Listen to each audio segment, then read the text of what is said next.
Hey everybody, Gains with Girds here. Welcome to a video on front rack variations. This video is going to show you how to use some different front rack positions in your front squat so you can continue to do this great movement pattern without having to sacrifice spinal positioning or technique in other areas of the body. So I hope you enjoy it and let's check it out. Front squat, let me demonstrate it for you guys real quick, okay?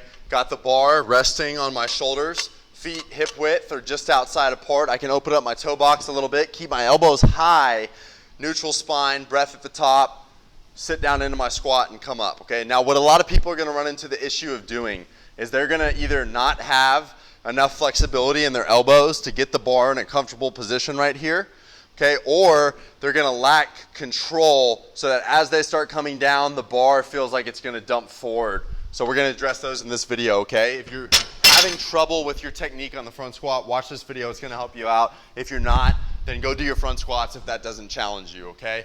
One thing you can do is you can shelve the bar on your shoulders, which I'm sure you've seen people do, right on that front side of your shoulders, just like this, okay? You can cross your arms, grab the bar if you would like, and you can do your squats just like that, okay? However you would like to do it, knees out, neutral spine, same squat pattern we talked about in all the rest of our videos.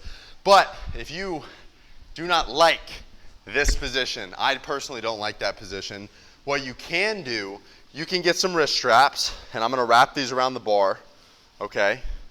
You'll see that I just wrapped that around the bar. I just looped it straight through, just like that, okay? These are just normal wrist straps that you can get at any store, any website.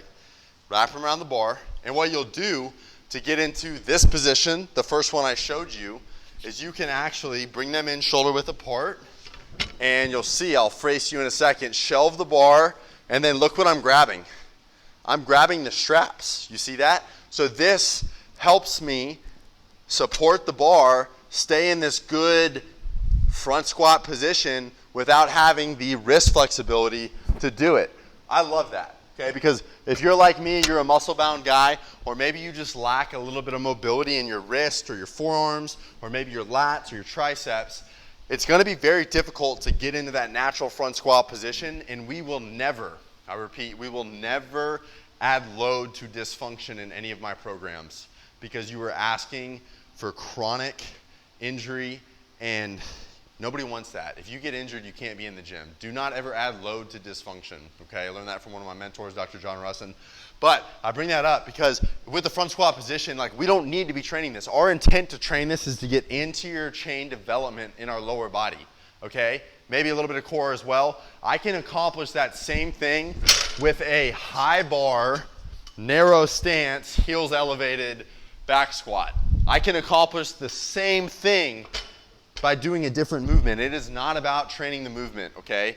Unless you are an Olympic lifter, there's not a lot of value for you to be doing front squats outside of being an Olympic lifter, okay? So you can see how I just wrapped that around the bar. You guys, this is a front squat video.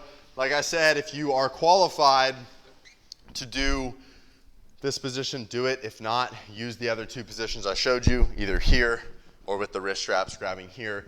And if neither one of those work for you, then just do a high bar, narrow stance, back squat with your heels elevated on some plates or some Olympic lifting shoes or some lifters, okay? Drop some comments below. Tag a friend in this who needs help with their squat form. It's very important that you don't sacrifice form for load. We just can't do that in here.